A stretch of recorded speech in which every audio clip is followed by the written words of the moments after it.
and I'm just going to wait before I get into it. I'll just wait for anybody to show up, because not only that, but I want to talk about the trajectory of this channel, what we're planning on doing, or what I'm planning on doing with this. So I'll just wait for people to get in here. Can't share it because I don't have can't use my hotspot because it messes up the live stream, but we'll see. Hey, Michael.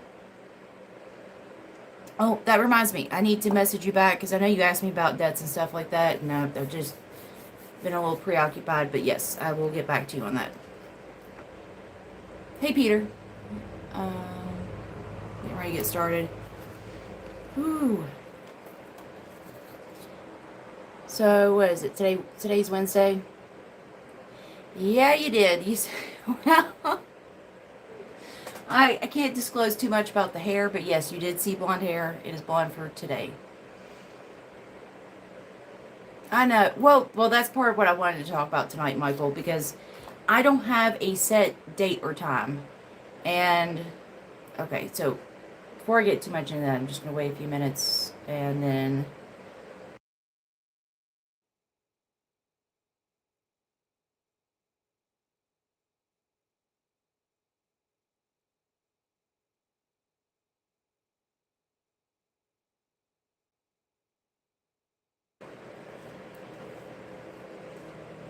Hey, Max. Yeah, I feel weird. It's weird with the blonde hair. It's like I've got, I don't know, it makes me look red. Like I just look sunburnt all the time with the contrast of the blonde hair. Um, yeah, so, all right, I'll go ahead and get into it.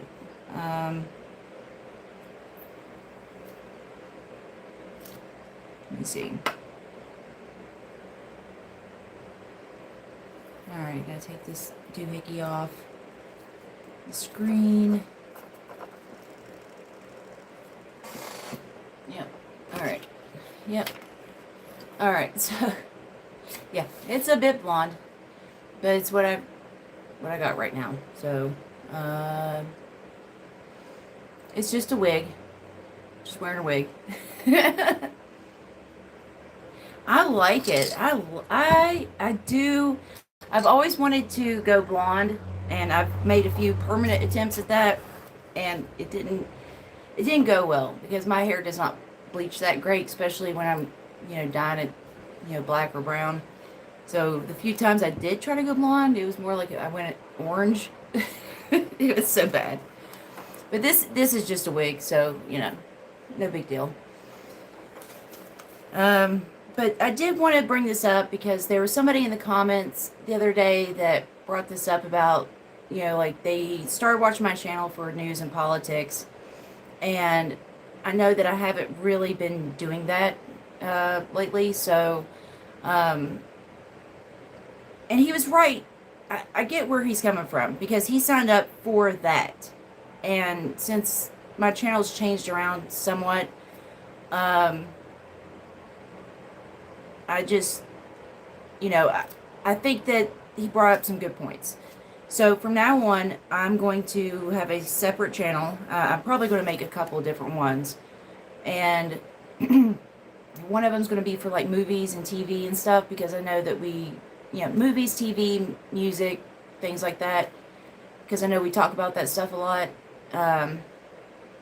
And also probably another one just for like travel or things around Charleston. But yeah, I get where he's coming from. I get where he's coming from. So, and plus I want to make sure that this channel stays because monetization and doing things ethically when it comes to news or when it comes to the stuff that we talk about, I get real weird about monetizing any of that stuff. So it'd be nice to have, and we can still have our, talks and all that, but I don't want to, mix too much with it. Like when this is supposed to be about, important events, and I'm talking about a movie that came out 10 years ago. Like, it's not, I don't think that's such a good mix. So I'm going to start up a few, like, probably 2 other channels. Thanks, Max. Yeah, I like that. I like it. I kind of like the whole blonde thing. It's like, I don't know, whatever you want to do. Like, yeah, I love it. I love it. Because I'm so used to overthinking stuff. It's just like blonde. I kind of, I like the energy of the blonde. I don't know if I could pull it off that well, but I like the energy. I like the blonde energy. But anyway, so yeah, that's moving forward. But I need to set up the channels, and I need to make sure. I'm trying to come up with a good name. I don't have a name or anything yet, so I'm trying to figure that out. But anyway, y'all know that anybody that's been watching kind of knows that I've been going through some things for the past few months. So it's kind of taken away from the amount of time and energy I can put into well-researched topics. You know what I mean? So I don't want this channel to suffer because of that, but also at the same time, I don't have the production that I could put into doing this channel as well as I could. Because before I could have interviews, I could have people on, we could have back and forths. And heck, I could probably just do a whole live stream and talk about something without my, service going out. So I have to make sure, the more I'm trying to do this, it's like I'm not able to produce the same quality, whether it's, the lack of interviews. I can't do screen share. I can't do any of that stuff right now because of the Wi-Fi situation. So it's really hurting the capacity that I'm used to being a certain way on here. And so that's why the videos I've been doing have not been the quality that I'm used to doing on here. And it sucks, but it's temporary, it's all temporary. But we'll get it sorted out, or I'll get it sorted out eventually. But for right now, this is all I can do. So pretty much, we'll try to do, let's see. I want to do a set date and time, because Michael brought that up earlier, which is part of my notes. Because I didn't want to forget anything in this, because it's super important the way that I'm going to be moving forward. But, we don't have set dates and times. Sometimes I'll get on here and I'll try to do a live stream, then something will happen and I can't do it, and so I just want to see, like, when's the best day or, day of the week, time that we can do this, because I really do enjoy our conversations. I don't want to lose out on that, because I learn so much from you, all of y'all. So, I do like to maintain, a certain, maybe one, for right now, at least one live stream. And then as things, clear up, as I get more on my feet here, I'll be able to do more, once I have a set schedule with stuff. But for right now, this is it. So hold on a sec. Oop. Damn, I don't know how to do this shit. Let me move that other chair over here.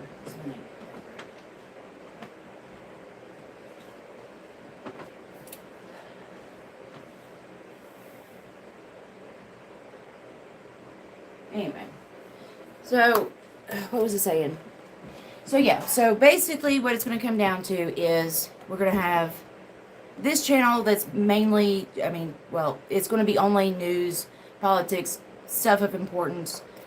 Then I'm going to have another one where we just do, like, movies, music, TV shows.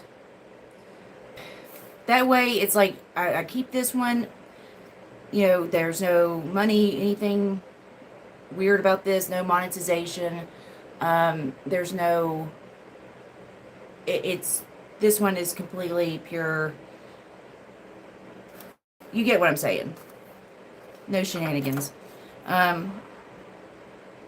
But yeah, I do like our live streams. I do like the conversations we have. So I don't want to like get rid of that. I still want to do like one day a week.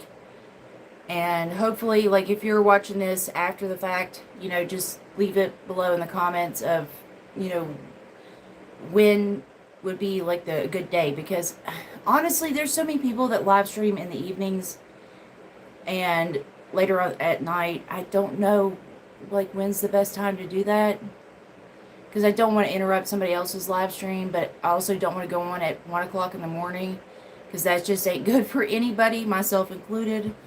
But also I wanted to say thanks to some people, Howard,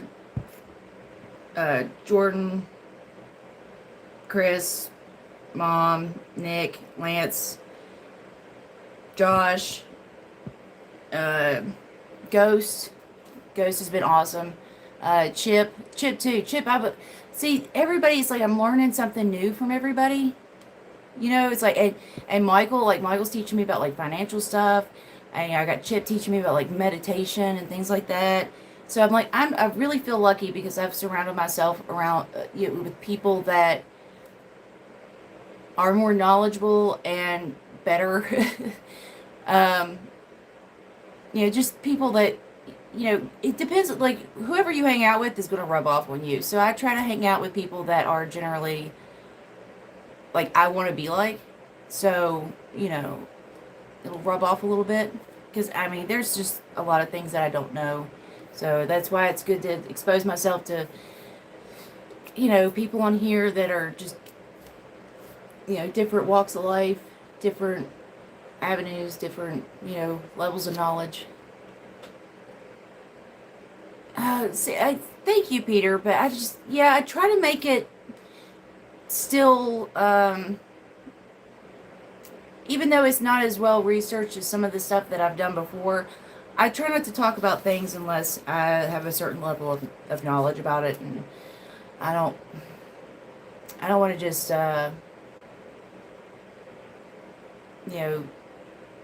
pontificate and not without having something to back it up. But still, it feels weird to me because I'm used to putting in so much work into each and every thing that I do, researching it endlessly. I bring receipts. It's like Whitney Webb just like going on. Not that I'm anywhere close to that, but just like as if she would just go on and be like, I haven't really looked into this, but guys, here's what I think. Like I wouldn't. That's the standard that I want to hold myself to, even though I haven't been like that great about it recently. But this is all I got right now, guys. Like I can't do what I was doing in the beginning. That's what I want to get back to, or is the type of videos I was doing in the beginning, where I, was edited, or, just, concise kind of research. But, it's not that I'm not going to be doing videos, because I will still be doing the videos, but it's going to be more of an upload than a live stream, because I'm losing a lot of information on my live streams due to the lack of Wi-Fi and my phone cutting out and stuff. So, that's just, if it's that important, I have to upload it. I am being, yeah, thanks, Peter. I am being a little hard on myself, because it's not, it ain't that serious, It ain't that serious. I have like, was it, I don't even know, I don't keep track. It was at 1,300, something like that, subscribers, so... I try to do right by y'all. I do. I hold myself to a standard because I try to do right. I don't want to mislead people. I don't want to be putting information out there that I haven't, verified or anything like that. But at the same time, I do like our conversation. Last time, I'm trying to find a new job. Trying to, it's a single income household. And I've got 2 kids. And I'm trying to figure it out. And...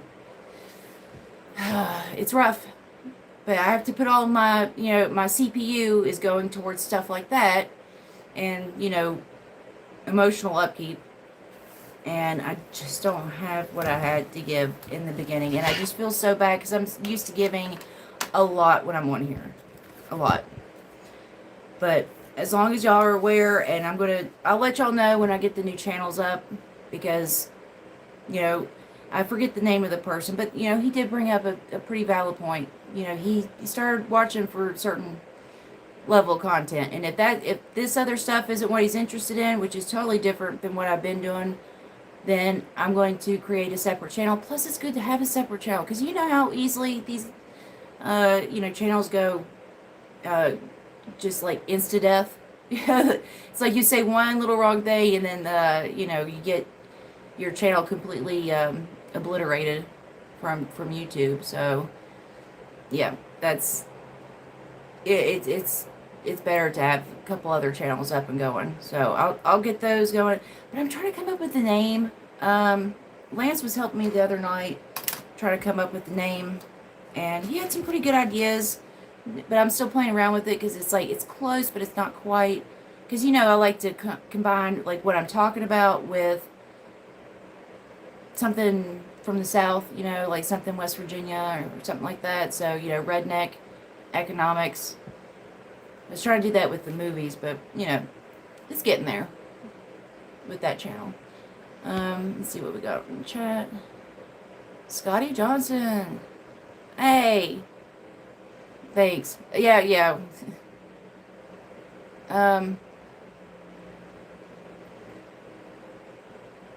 Yeah, so I gotta prioritize, but you know what? I mean, this is important to me too. I mean, y'all are important to me too. I mean, my channel, the conversations, the people I've met on here, uh, it's very important. And I, you know, find myself like throughout the day just thinking about, you know, just random people on here. Um, so it's like I have established like, uh, I know it's weird because it's all online, but you know, I do genuinely enjoy the company of the people that are on here. I do, and the perspectives and the knowledge and the experience that y'all have, because I mean, I've learned so much, so I got to maintain that. So we'll still do our live streams, and right now the goal is to maybe um, do a live stream and one video upload. So I'm starting real small. We'll start with like just basic, and you know, if I can do that plus juggle whatever, you know, all the other stuff I've got. Uh, on top of that, if I can add to it, then I'm going to add to it. But, yeah, that's just where we're at right now. But I figure I should come on here and tell y'all about that. Because it's a lot of, like, inner work that I'm doing right now. A lot of, like, figuring out patterns in my behavior, patterns in life events, and seeing what leads up to it. And because it's there's a loop that I'm stuck on, and I'm trying to get off of it. Oh, thanks, Scotty. Oh, and see, that's why, like, y'all are chill. That's why I love talking to y'all, because y'all are chill. Y'all get it. I mean, y'all understand. It's I mean, it's not like y'all are any stranger to that, because I mean, we're all struggling in some capacity or another. Give me 1 second. I'm still here, but we're gonna do the epileptic.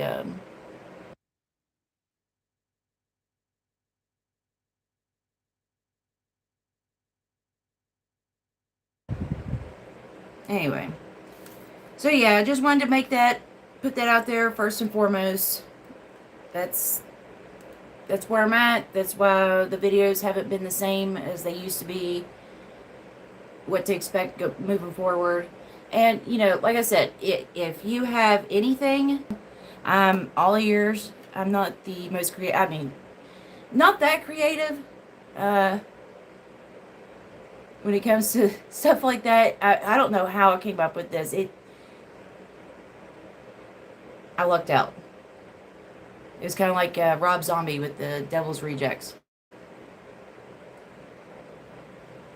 I wouldn't say that the rest of his movies have been, you know, quite that, but it's like, you know, that was the one. So I feel like that's kind of like with the name of this channel. It's like I use all of my creativity on this thing.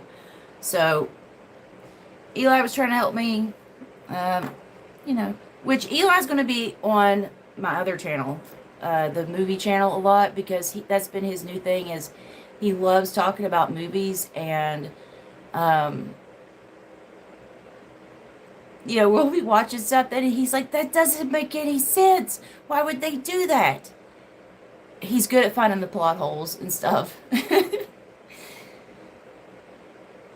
But I really thought he was going to lose it. We were watching Hocus Pocus. He was like, that doesn't, why, no, the cat, why would the cat? It was brutal. I was like, oh, I'm so sorry, dude. I'm so sorry. I went through this too when I was your age. Gosh, I mean, I can count on one hand and still have fingers left over of, oh God, wow, that's really changing quickly. Damn,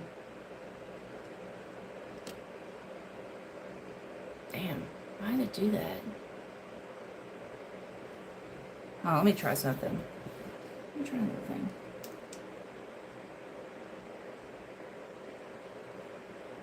Okay, that works.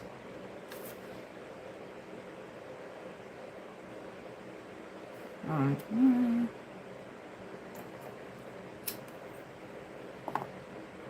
Anyway. Yeah, so he wants to come on there. I think he'd be fun. I know he's been on here before. And, man, he was telling me... He's telling me a joke the other day, and because he's been working on his jokes for a while, and bless his heart, I love him so much. But he will tell some jokes, and they're so bad that they're funny. Like that, they're so bad they're funny, and I will laugh so hard. But I'm like, that made no sense whatsoever. It could be an age gap thing, It could be just one of those things where it's the new humor. It's like looking at memes made by, like, these kids now. It's like, I don't get it. Eating beans at 3 a.m. with the boys. I don't understand. But, hey, whatever. But he told me something the other day. We were watching some grandma that was boxing. She didn't have any legs or anything. And she had been, like, in her 70s. She was boxing. And he said, give me back my hard candy. And I laughed so hard, I was like, dang. Yeah, he's getting pretty funny now.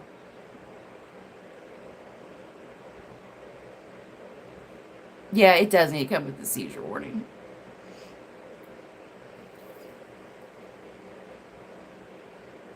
Yeah, so he's interested in doing that because he's been really into movies. The only criticism that he really has so far is when we're watching a movie and then there's like a bit of romance in there. Because we were watching that Goosebumps movie with Jack Black in it, and he meets the girl next door, and he goes, oh, come on, you just met her. You've only known her for a day. What are you doing? Like, he's like, ew, cooties. I don't want to see it. But he's also bringing up something valid. It's like, yeah, dude, you also have known her for all of a day, and you've had about a 3-minute conversation with her. It's a good point, Eli. Don't rush that. Take your time.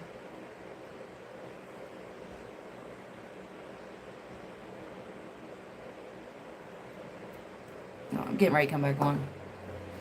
I found out if I turn the light off that's behind the camera, if I turn that off, then it doesn't do the epileptic seizure color wheel.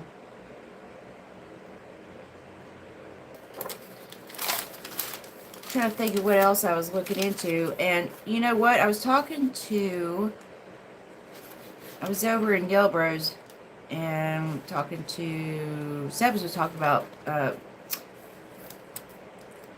the travel nurse situation, which is something I'm going to try to look into. I'm not sure how I can find out the information about it, but yeah, she was talking about how everybody is doing travel nursing now because it's incentivized. You can make 2 to 3 times as much what you would make doing regular nursing by being a travel nurse. Plus, they pay for your housing and stuff like that. And it's like, it kind of drew a parallel between that and the police, because a lot of times the police that are policing a community aren't from that community. So now it's the people that are providing medical care aren't from that community. So there's like this detachment, and they do that too with the chemical companies here. They don't hire people from around here. They hire people out of state to come work here because it's easier to get people to poison other people, when they don't know them and they didn't grow up with them.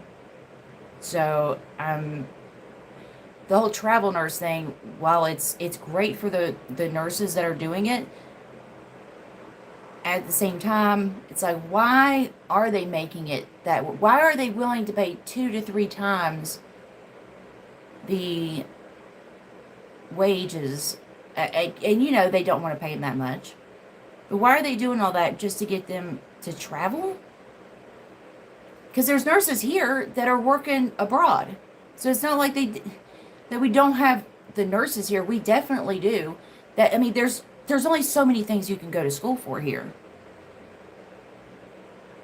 And, Walmart and McDonald's doesn't take schooling. So it's either you're going to be a teacher or you're going to be a nurse. More or less. So it's just really weird that, the way they're doing things, I don't like it. It seems pretty suspicious. But I'm trying to figure out how I would find out more information about that. Or, I don't know, find some kind of data that would, I don't know, maybe speak to what they're trying to do.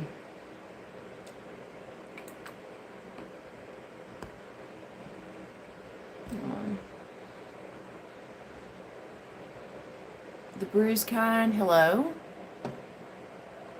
Good to see you here. We're just chit-chatting. Hey, Schultzy. Yeah, I'm getting ready to come back on. I got like 2 minutes, if that. But yeah, it's just a wig. It's just a wig tonight.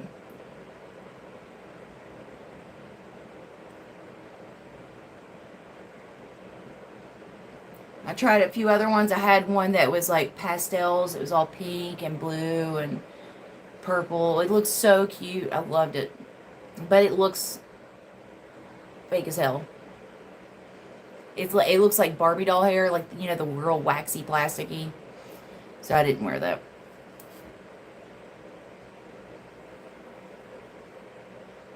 I still think I can work on it a little bit to make it look right, but I think considering everything I've done with my hair in the past couple weeks, I just need to leave it alone for now.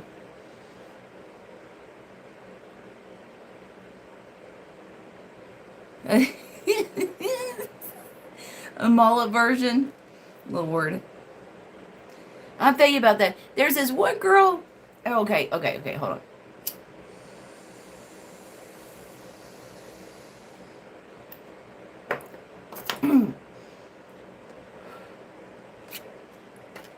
Yeah, I don't know about red. I mean, I do have a lot of red undertones. I don't get that. Thank you. Yeah, because if not, underneath this long blonde wig is a mohawk. It was on my bucket list. I thought, hey, now's the time. Let's try something new. It'll look, well, it didn't. I was like, you know what? Let me just do like this really edgy haircut. I'll just, since the last time I cut my hair, it went so well. And I was like, I'll like do the sides and it'll look really cool. It did not. It did not. I look like a little boy. I look like a little boy or an adult lesbian. And either way, I'm not happy about it. I hate it. It will grow out. But for now, we're doing wigs. We're doing wigs. I can't. There's no way I'm going to come on here and show anybody that absolute atrocity that I committed against my own hair. But you know what? I know now. And I blame Brittany. I blame Brittany, who I was growing up with, because she looked like one of the Suicide Girls, and she was absolutely gorgeous. And she had this mohawk where it was like shaved on the sides, but if she wore her hair down, it looked like she had long hair. And that's what I was going for. And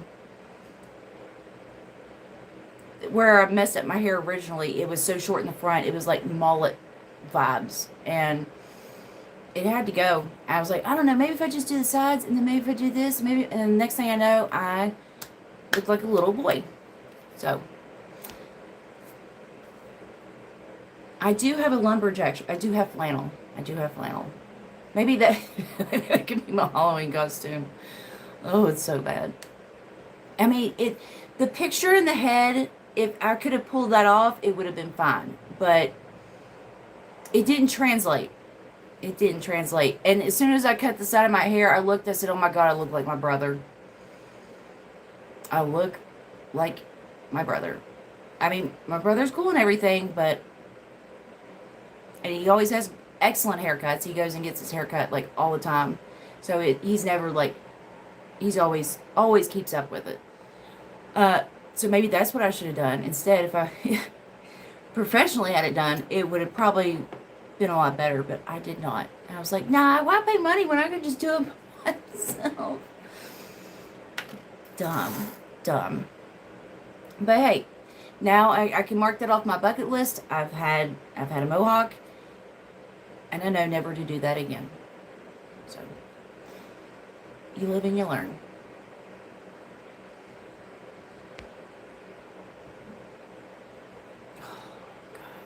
It's going to take a while too.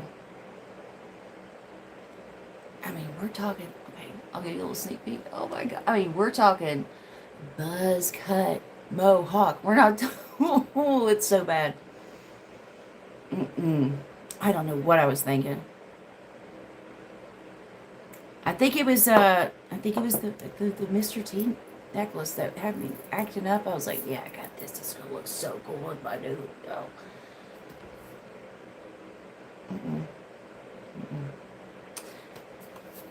But now I know. Now I know that is not conducive. It's not helpful.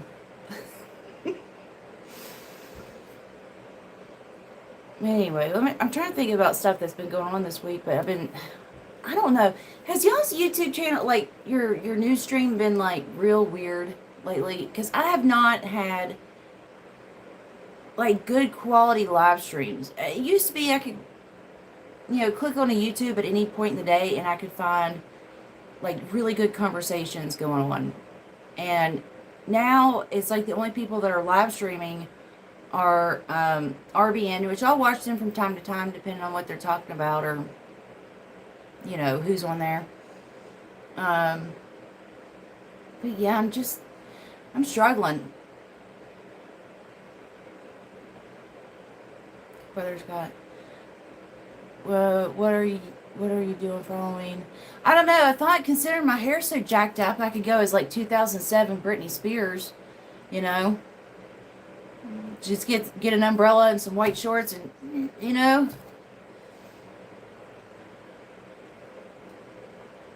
about cats and cockatiels. Yeah, I've been watching some shorts lately, but it seems like more, it's like way more complicated than TikTok. And plus, I get a lot of the same that I talk about on here because they're shorts. Not a whole lot they can do with that. It's just more entertainment than anything else. Here comes the train again. I feel like we've been having so many trains.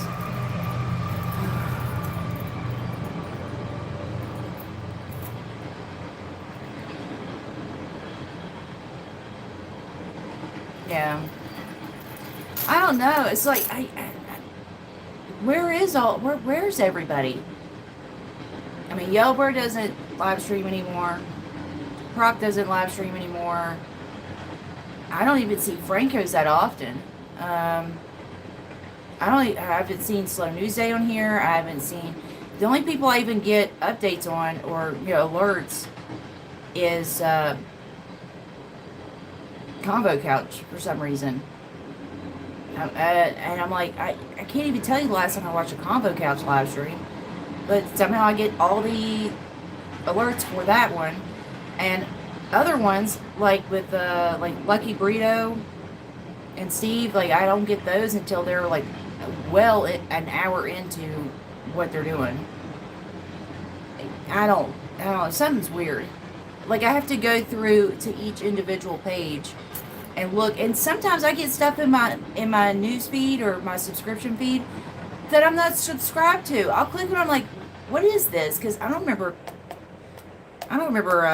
subscribing to this. And I'll click on it and it says, oh, if you want to subscribe, I'm like, then why was it in my subscription feed? That's like on the home feed. Like when you're trying to find something new, like that's not, why is it here?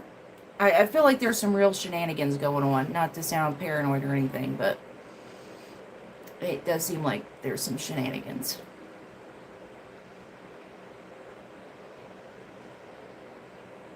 Oh, that's the other thing. I'm glad you brought that up.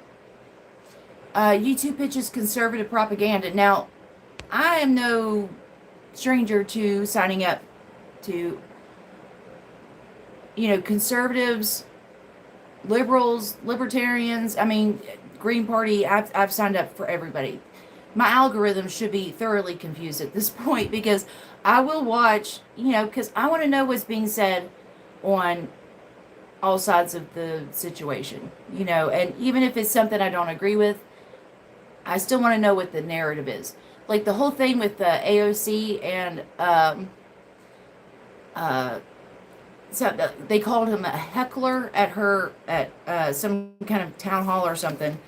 The one where she like danced or something. Anyway, so the conservative people was like AOC embarrasses heckler embarrasses AOC, and she dances to distract. And then people on the liberal leaning side was like embarrassing moment for heckler when he tries to take down AOC. And I'm like, it's the same event. It's the same event. Like it's the same truth that happened. Like, there was an event, somebody said some things, AOC said some things, did some things, but the takeaway from it apparently was two totally different things. So, I don't know. I just find that slightly interesting. I mean, not that, of course, they take their own, take what they want from it. But yeah, I have been having a lot of conservative, like those conservative twins. They've been really pushing that in my subscription feed, and I had to unsubscribe because I like to go and check on these perspectives, but also I don't want it clogging up my newsfeed. And so it was just nothing. I'm like, y'all know I don't watch this that much. Why do you keep pushing this? I don't care that much. I'm not going to care that much, no matter how many times you put them in my subscription feed. It's not going to happen. It's not going to happen. I'm there just merely as a fly on the wall to just see what's up. That's it. That's it. And for some reason, it's like, oh, you subscribed like a year ago. Now all of a sudden, we think that you're gonna really like them. I'm like, just stop. I just want to have there that's getting paid millions of dollars, or that has all this incentive. It's just somebody, just an honest conversation, and it's very hard to find. Dakota Fanning.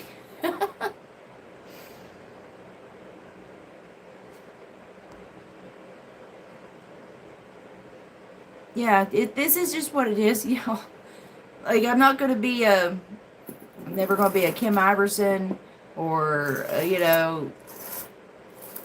Whitney Webb or anything. It's just, this is what it is, y'all. It is what it is. And it ain't what it ain't. And I could be wrong, but it's an honest kind of wrong, and I'll tell y'all when I know I'm wrong. Because, I mean, y'all, I don't know, some of y'all have been around here for that long, but, when I first got started, and I'm like, yeah, well, maybe the Justice Democrats, maybe it could work. I don't know. Even though I knew, I could have went real hard against it. I could have went real hard, because in my gut, in my intuition, in my knowledge of what I had, I knew. But I just didn't want to be like, also, if it could work, I don't want to dampen that. So it's like, maybe, but I don't know.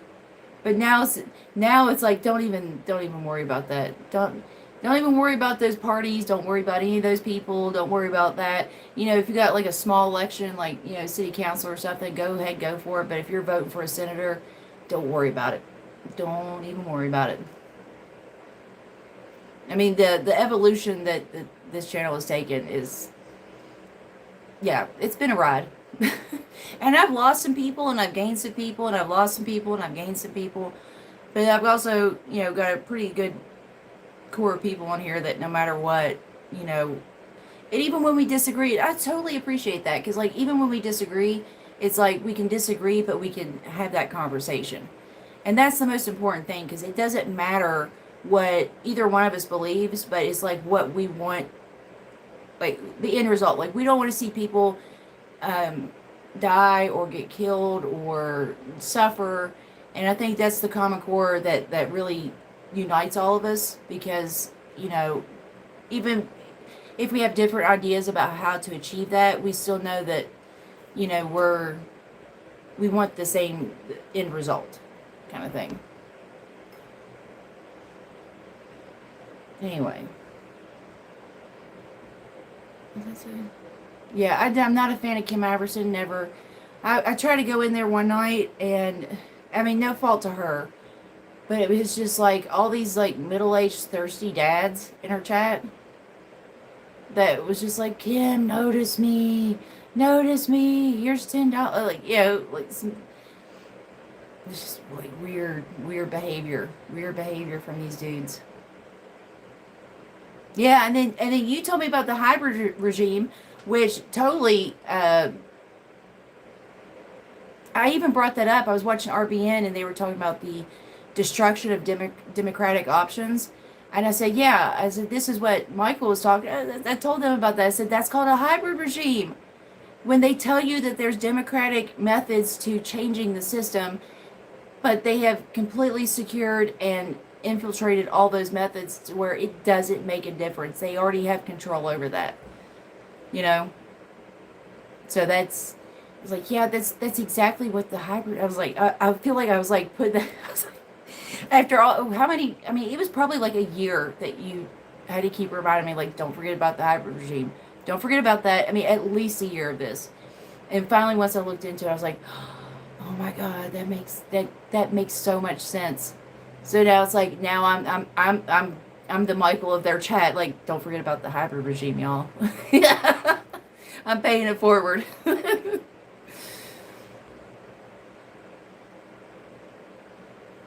Yeah, I would feel so uncomfortable with Kim. Like, I don't even know how she comes on camera. Like, I would be so weirded out. Like, mm, I'd probably just start going on there, full mohawk, paint on a beard, and be like, yeah, my name's Kim now. You know, I'm a different kind of Kim. Harass you. Um, but yeah, I have not had that problem since at the very beginning of my live stream. I used to have a guy that would come on every so often and ask me to do the news in a bikini, and I was like, yeah, that ain't. I mean, there's probably websites for that if that's what you're into, but like going to yeah, that ain't happening. Like, oh please let me invite the perverts right into my chat. No, thank you. Hard pass, dude. I mean, there's plenty of OnlyFans out there that would align with what you want. What now? Oh yes, the powers around us. Yes, serious control issues. Right. The hybrid regime. That's okay. So it's almost like Invasion of the Body Snatchers. And please, Michael, correct me if I'm wrong, but it's a democracy. What everybody believes as a democracy, but all the democratic routes for achieving any kind of goals that you want are already infiltrated and a dead end route.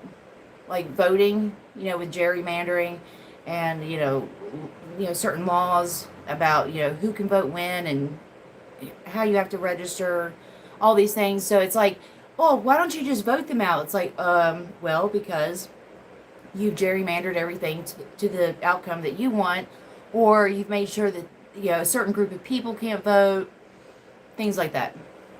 So it's like that thin veil of legitimacy of like, oh no, but if you know what, this is what the people say because this is what the people voted for. Why you, a supposed supporter of free speech, believe YouTube should not promote conservative? No, I'm not saying that they shouldn't promote them. I mean, look, like I said, I'm subscribed to conservative outlets. There are some ideas that we can even agree on to certain, degree. Like I believe in fiscal responsibility. That sounds great. We have totally different ideas about how to achieve that. Conservatives are against war, against certain things. I'm down with that. So there's a lot of things we can agree on, and I like to have my opinion or my ideas challenged, so I do subscribe to people like that. But it's when all the other people that I've subscribed to aren't getting promoted in the same way. You get what I'm saying? It's like there's, other channels that I'm subscribed to aren't showing up in my newsfeed because they're posting 10 videos from one conservative person. So I like that balance. Yeah. So, and plus, by listening to people like that, and sometimes it's like, you're an asshole, but you're still right kind of thing. Like I've heard people that will say the most heinous things, but they'll bring up a point. They will bring up a point about certain subjects that I'm like, you're not wrong. You're not wrong about certain stuff. Like when we're talking about, okay, fiscal responsibility. Look, here's an example. Paying for homeless people. I think we're doing it wrong. I want to spend less money. Look, I am a cheap, frugal bitch. I will not pay any more money than I have to on anything. I'll go without it before I pay extra money for it. So, when it comes to the homeless, there are cheaper, better, more efficient, humane ways of doing that. So instead of like paying $1 billion to provide every homeless person with a peanut butter sandwich, maybe we could spend that on actually housing them. Tackling the issues that are keeping them from being housed. So, well, fucking trains. So while it's like, yes, we do need to feed the homeless, yes, but prevent the homeless problem in the first place. Because if we do that, then we wouldn't be spending as much each year on certain things. That just makes sense. Hey, Oz. So that's just my explanation of it. Because I know conservatives are, they don't like to spend, a lot of government money. They don't, just certain things like that. So, oh, that train's real beautiful until it's 4 o'clock in the morning and you're trying to sleep. Or 8 o'clock in the morning, like usually when I sleep. But yeah, love it. Still trying to get used to it. I've been up here for what? About 4 or 5 years now. It still sucks. Still wakes me up. But yeah, that's what I'm talking about. But as far as agreeing with certain libertarians, I can agree with. When they say, if you're not hurting anybody, you can do what you want. Yeah, I'm down with that. Okay. Hey, if you want to smoke weed, that's your prerogative, your body, your choice. Great with that. And then they're like, and here's my economic plan. I'm like, ooh, let's take a step back here. All right, you have me. You have me up until this. Now we're going to have a conversation. Fiscal is definitely complex. And I'm not pretending to be some kind of like expert genius or anything, but that's just, yeah, like why are we spending money, like why are we spending money on stuff like that we are? And then turn around telling the people that paid those taxes that, they can't afford the things that they need. Prevent the homeless problem by what? Avoiding homelessness, say fuck you to those that actually sweat blood and tears on their own home. Okay. I mean, that's your decision, but I've seen, I've been on both sides of it. Um, I get what you're saying, and it's that probably sucks to see, to work so hard at something and then see somebody else given that for free. You gotta feel a certain way about that, and I don't blame you for feeling that.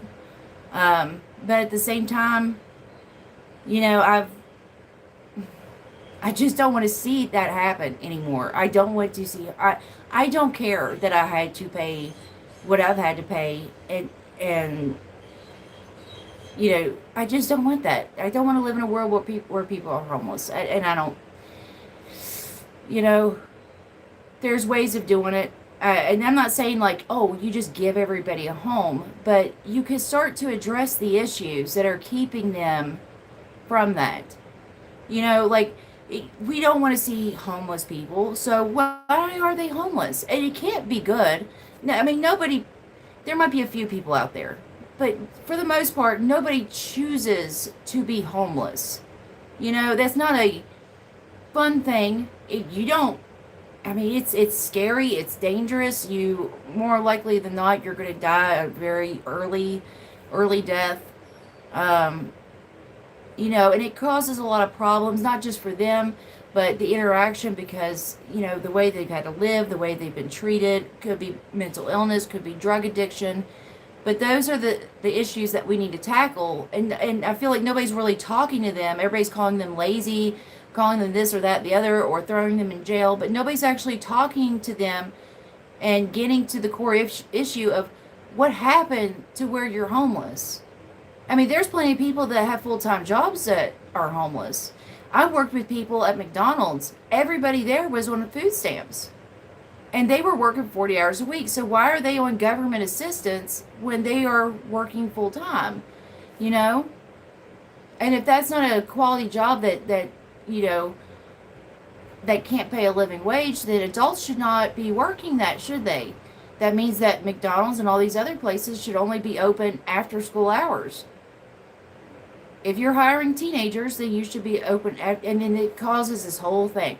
So, back to what I was saying is, let's solve some of the issues, because it's not people that are just like, well, this is easier to sleep under a bridge. I like sleeping, under a bridge and peeing in the streets, and like, nobody wants that. It's so demeaning, and people, it's not good. It's not good. I don't think this is something most people would choose willingly. So, like, let's address the issues. You don't want to be homeless? I don't want you to be homeless. Let's talk about it. Let's figure it out, But to just say, like, all these people are lazy is just kind of, like, weird. Yeah, and I don't care. That's where I'm at. It's like, I just don't want... It goes against my values. I don't want to see that happen. And a lot of, especially, veterans, a lot of homeless veterans. Where's all those people that cared about the veterans back in the early 2000s? And, now you see veterans that are, suicidal, mentally ill. They come back missing body parts. They're on the streets. They have PTSD. Where's the support? Those are the people that really need the support. The ones that are on their way back, It's rough. It's rough because they go from doing that and then they have to transition to civilian life after this lie that they've been sold about patriotism, and it's not going to be that bad. It's you get this, you get that, and then they get out there and it's not what they signed up for. And I don't mind.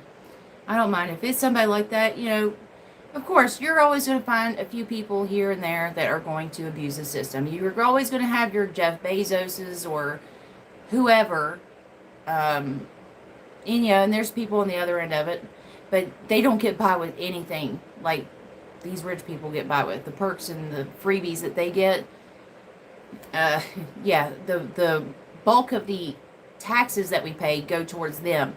And, people that are homeless or whatever, they get scraps comparatively. How many have you taken? Many, of course, put them on screen. How many have you taken in? I mean, like, I've helped plenty of people, and I've been homeless myself. Um, I do what I can when I can with what I have. I share everything that I have. That's a choice. I know I don't have to do that. I could easily just take my money and go put it, in a savings account. I could go, pay for, whatever. I could get something nice for myself. But what I like to do with my extra money is to help other people. Even if I don't have that much extra money, even if it's $5, it's like, I've been there. I've been in that spot. And that can make somebody's day, just having bread or a ride somewhere, you know. And I'm not so caught up in who gets what as long as we're all doing okay. I may not be doing the greatest, but hey, if I can help somebody else out and make sure that their day goes a little bit better, that's good. I mean, sometimes it's all you need is like one good day, just a little bit of compassion. Sometimes that's all you need is a little bit of compassion. A little bit of like stability or something like that. I mean, I've been in places before where everything is just so bleak and awful, and you can't see a way out until somebody will come in and just say, it's all right. You're not a bad person. You just had some bad things happen. You just got to get back up on your feet. Here you go. And, a little bit of encouragement can go a long way. I have housed people that needed housing, but I have not specifically gone out and brought them in. But I mean, if that's a gotcha, then okay. I don't know what that's supposed to mean. I actually did try one time, and the guy was so freaked out. I tried one time. I was like, "Oh, here's my address. I mean, I've got this trailer down here, and it's empty, but you could stay in it if you want to, you know, um, just to get out of this cold or whatever." And he was just like, "What are you doing? You're going to kill me, aren't you?" I mean, he was freaked out by me because I was like, "Oh, I've heard of a place to stay." He's like, "Yeah, thanks. No." He's like, "This is obviously a trap." But yeah, it's a systematic thing. Exactly, Michael. It's a systematic thing. So I could take in one or two people, but that's all I could do. It's a systemic problem. That's not like one or two bad apples. That's not a couple people being lazy. That's a systemic problem. That there's something wrong with the way that we're doing things. When you see a couple of people that are on drugs, sure. But when we were having thousands of people die, and they literally had to bring out a refrigeration truck for all the dead bodies that were overdosing one night. That's not an individual problem. That's a systematic problem. That's why these things happen. And it doesn't come at a cost of other people. You want those evil, wicked, rich bigots over there? No, I'm not asking any. Look here. You might be new here, but I'm going to tell you something right now. I do not believe in having other people do my own work. If there's something that I want done, I do that work my damn self. I don't push that off on anybody else. I don't expect anybody else to do it for me. And more likely than not that they would not in the first place. I believe in hard work. I think that if you don't do hard work, then it leads to like a character defect. I think that's probably a reason why you see a lot of these, rich people unable to really connect with the majority of people because they haven't had to have those struggles. They haven't had to work like that. I'm sure that their lives are weird and screwed up in their own ways, but they've never had to grow up worrying about their electric being turned off or getting evicted or having to work at McDonald's or, something like that. How are they going to pay for their college? All these things, it's essentially a life without consequence or pain. And that can lead to some real psychopaths. That can lead to some real psycho behavior when you live like that. And it can happen on the other end too. They're people just like us, but they grew up vastly different than anything that we cannot compare our lives because they have grown up so different. I mean, we're humans. We're all humans. We all have our own reasons for doing things. But we've never experienced anything that they've done. No.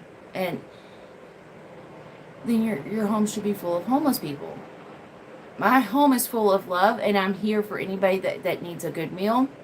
If you need a roof over your head, I am here. I am here to help. Yes, I am. And I have been. That's always the way that we've lived our lives. My grandma was the same way. She would take in, strays, people that didn't have homes, came from bad homes. They knew that our home was always the place that you can go and get a meal, or you can sleep and you can get some rest, and you're not going to be in danger or hurt or anything else. So yeah, that's how we do things around here. It's different, and that's why I said y'all means all. This is Southern hospitality. It's not like, well, you got tan, you got some melatonin in you, oh, you can't come around here because your melatonin's too high. No, I don't give a shit what your religion is, what your sexual orientation, your whatever. It doesn't matter. We're here to help.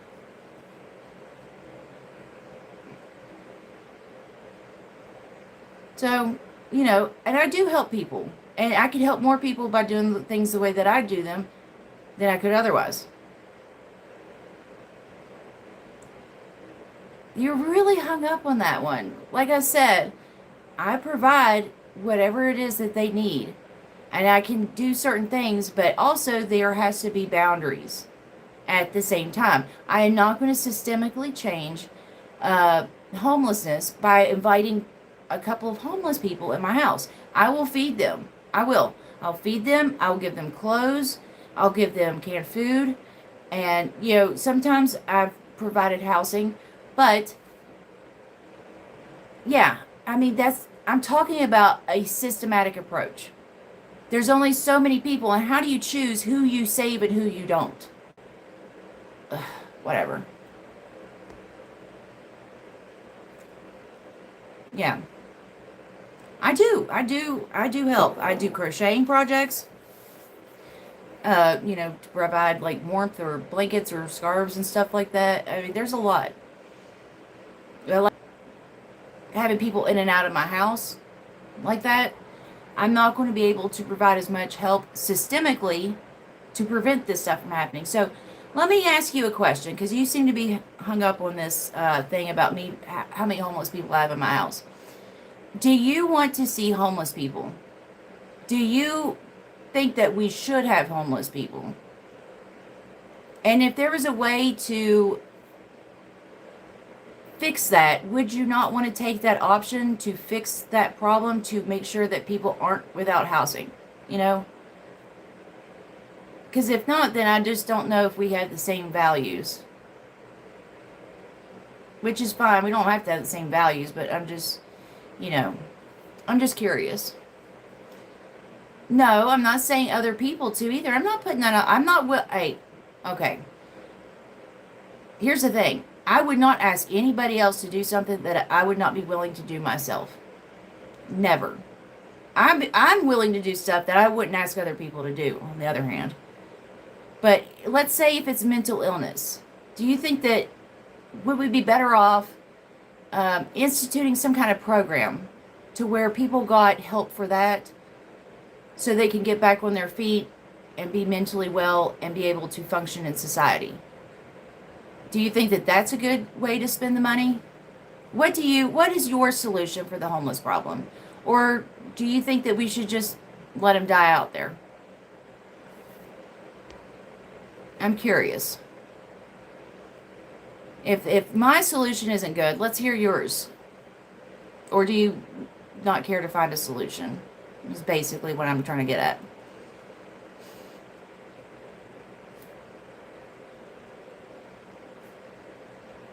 No, I definitely do not want other people to do the work for me. I like a good work. I do. I love working hard.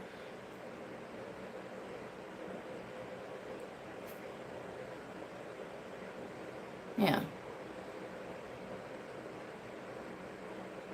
It's so-called living in a society. We do that already in a million ways. Anyone says the shit this fool Disagree. No, I mean, I want to hear him out. I mean, let's talk. Like, I'm willing to talk about it. I'm willing to talk about it. You know, this is what I do like having the challenge. I talked about that earlier.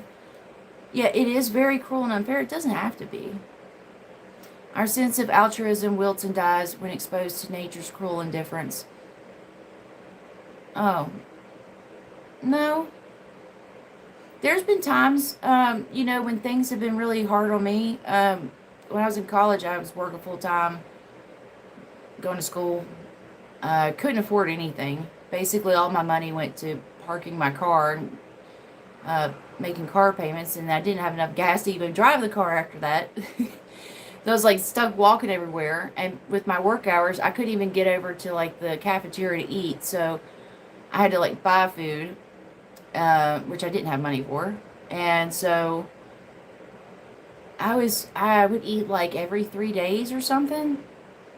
But you know, I found out like this one woman, she got robbed, and it was her mom's birthday coming up, and they had no they lost everything because they got robbed. And I said, you know what, I ain't got much, but here's what I got. And I took some of my food money, went over there, got her, I mean, just a really cheap cake, a couple other things. I got her like a pack of balloons or something. I probably spent $20 altogether, but you know, it meant the world to her. It meant the world. And that's something that like is infectious. And I don't care, you know, maybe it was I don't care what the reason was. It it meant everything to them because they had that feeling robbed from them. Like, you know, if you help somebody out, then that's, you know, it's bad. You know, you can't let people around. You can't do this. And they shut themselves off. So it's like, you know, I really wanted to help them out because I know how hard she was working. I know how little we made. So I was like, you know what? Fuck it. I'll just go ahead and I'll spend money on that. I don't even give a shit. Easily. But if that's your view on life, like, what is it? Is it a quid pro quo? Like, who is deserving in your eyes? That's the real question. It's like, who do you have compassion for? Do you have empathy or compassion for people? Because when I see somebody struggling like that, my first thought is, how do we prevent something like this? Not how do I help. I mean, of course I want to help, but my first thing is like, this shouldn't happen in the first place. There shouldn't be an instance where there's people sleeping under bridges or on the side of the road. So it's like, what happened with this person? Where did it all go wrong to where this is where they ended up? And then let's address those issues, because that seems to help more people than just that person. Because for every person that you see like that, there's 1,000 other people that you don't. And that's just one thing. I mean, we're talking about homelessness, but we could talk about, I mean, we could pick your subject. Pick your subject. And, you know, we sit back and say, well, oh gosh, you know, the neighborhood's just gone to hell. I don't understand. Why is it all gone to hell? All the pricing houses, or, you know, the housing of the prices, or pricing of houses has gone down. And, you know, why is it that my property isn't worth as much? Why is it that my job moved over here and they don't want to be here anymore? They're closing. It's like, well, I don't know. Maybe look around, because it started somewhere. You know, was it the drugs? Was it the corporations? Was it, you know, these laws that they passed to ship jobs overseas? But instead, all we do is just like scrounge for resources instead of like actually addressing the initial issue.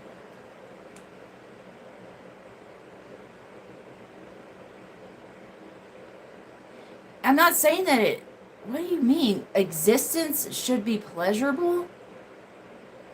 Existence shouldn't be an absolute nightmare. Because we're not like wild animals. I mean, kind of, sort of. But I think we can do better than that. I mean, if we're going to organize ourselves into a society to where we're supposed to all rely on each other for functioning,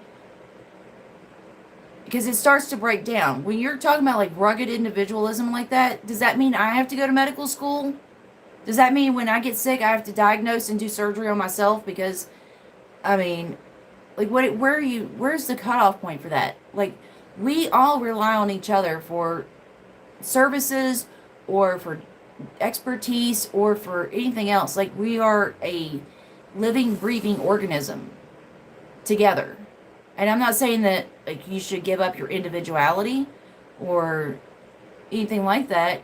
You can still be an individual and do your own thing while at the same time participating, because that's just what frees up the most. If you want the most amount of freedom, then you would work together with other people to make sure that basic necessities are taken care of. Like, if you want to go and be a painter, or if you want to be a carpenter, you know, everybody has to have, water, food, housing, right? Those are the basic needs.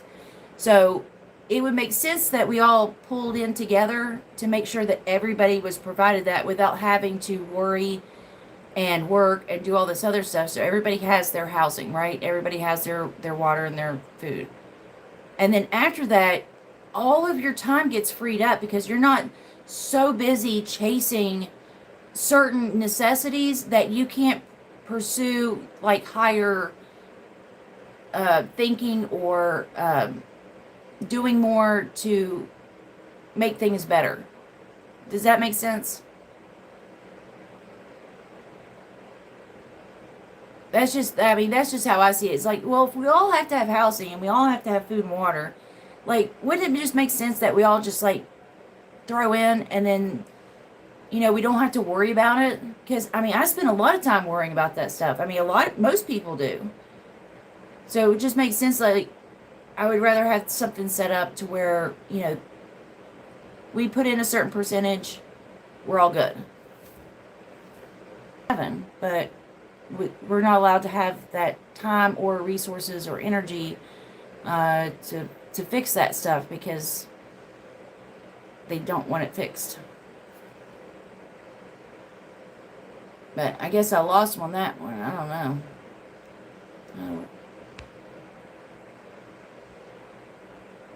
Because that's where I'm like, libertarians, I agree with. You want the most amount of freedom. Like, libertarians, I get the freedom aspect. I am not one to, I don't do well in parameters. I need freedom to be whatever, do whatever. I understand that. But in order to create the most amount of freedom for people, you have to have a certain level of cooperation. And that creates the most amount of free time, free energy, free resources to where we can do what we need to do or what we want to do. He's the minister of Paul was on acid. Your faith in human nature is admirable, based upon a tragic or fatal mystery. I don't know. For the most part, people haven't let me down. For the most part, yeah, I've had some really shitty people. I've had some shitty people in my life, for sure. And I wish them well. I wish them well. I don't wish horrific things on them. I don't know, maybe stub your toe every night on the coffee table, but that's about it. I wouldn't wish homelessness on anybody or poverty or anything like that. And maybe we just need a few people out there that are hopeful and try. Because you'd be surprised what that can inspire in other people. I've seen it before. I was like, okay, I know this sounds silly to compare, but I was working at McDonald's. Every once in a while, you'd have somebody come through, and they would pay for the person behind them. And because they did that, then that next person did that. Now, would they have done that if somebody wouldn't have done that for them? Maybe, maybe not. I'm going to say probably not. But I've seen this go through a chain of people, of like 6 people long, of, oh, somebody did a kindness for me, well, I'm going to pay that forward. You'd be surprised what what goodness will bring out in people. Because a lot of times people will shut themselves off and they will um, become hard and bitter and angry just because they're starved of that. And like when they get that, it's like, oh, I'm allowed. Like I have a space here that I can like be me. I can be the person that I want to be. I can be a little bit more caring in this environment without it coming back to bite me in the ass. No, we're not. Our babies. Okay, all right. Bruce, let me ask you this: do babies sit there and try to kill each other? Are they crawling after each other, trying to like murder each other? Are they? Yes, there is cruelty, but I think it's more learned than anything else. Or, it's just I've never seen that. I've never seen that with babies. I've never put two babies next to each other and they just all of a sudden they just crawl towards each other and try to like gouge each other's eyeballs out.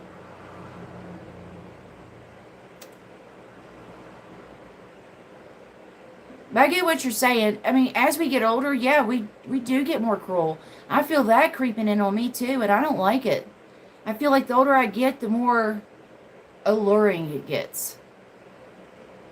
It's real easy to be young and optimistic and just totally hopeful about the things that are going to happen in this world, and then you experience the world and you experience all the cruelty that it has to offer. And it is very hard to maintain that after suffering some of these things that people do to you. It is very hard. I've struggled with that from time to time myself, like where I just want to say, fuck it, I don't give a shit what happens to anybody. And maybe after millions and billions of years, something more caring and compassionate and wonderful will evolve out of the primordial muck. But it's not how I choose to do things. I have values, and it doesn't matter if those values are incentivized or if they're punished. Those are the values I stand by. So sometimes does it bite me on the ass to be kind to people? Absolutely. Absolutely. I am no stranger to that. But sometimes it's pretty, I don't know, inspiring. Because you see what somebody will do with just a little bit of help, and they'll just take off and flourish and, do all right. Just even if it's just for a little bit of time where they're just like, just that peace of mind that you can give. So, if we just give up and say, well, things are bad, then things are going to keep being bad. But until like we've got a majority of people that are like, I don't want to be an asshole, is the world going to get better? I hope that makes sense. And it is very tempting, because trust me, I've had some people, both personal, professional, that make me just want to say, I'm done. I'm going to be a hedge fund manager. I'm going to be the next Hillary Clinton. I'm so done with this shit. I'm so done. I'm checking out. Nope, I'm done. I am going to be a Democrat or a Republican, and I'm going to make bank. I'm going to get elected. I'm going to have health insurance. Fuck this. I get it. Totally get it. Totally get it. But I would feel like a fraud, and I would feel like a failure living that kind of life. And it wouldn't feel right. It would gnaw at me like at night. I couldn't do the things that these people do in order to get the wealth that they do. I'm not willing to do that. Yeah, just fuck it. Hedge fund. I mean, yeah. I'm going to join an advertisement agency. I'm going to get Nancy Pelosi reelected for like the 40th fucking time. And that, Crypt Keeper can go out there and promote war. I could do it. I could do it. But I don't. I could do a lot of things. I choose not to. I choose not to. That's the difference between being non-threatening and non-violent. A non-threatening person would never, ever, has no capacity. I choose to be this way. Because there's been a few times where I've dipped my toe on the other side. Dip my toe in the I don't give a shit, I do what I want side. And I can't. I'm not good at the villain stuff. I feel bad too much. I'm not good at being the villain.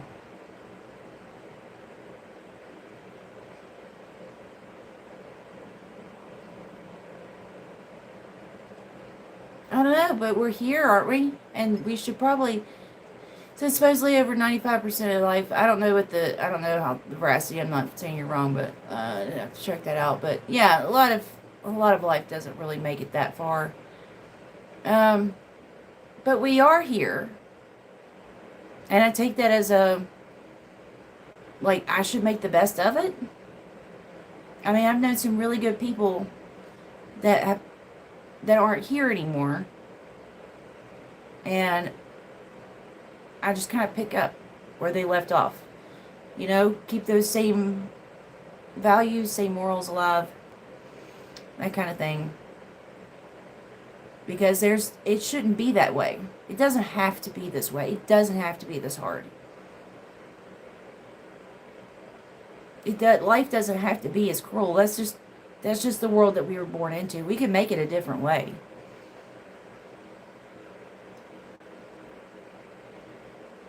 I mean, I'm just one person. If I'm trying to share as much as I can and lift people up as much as I can, but I'm one person. I can't lift up an entire world.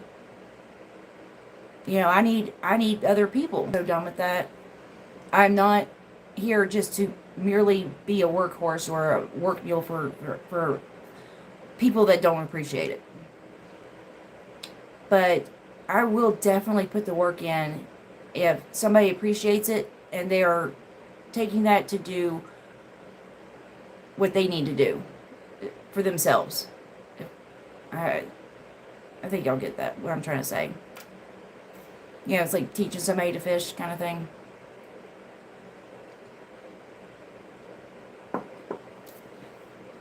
What if the life understanding of it, consciousness, self-awareness is wrong? I'm not sure. You'll have to explain that a little bit more, Bruce. What if life, the understanding of it, consciousness, self-awareness is wrong or negative?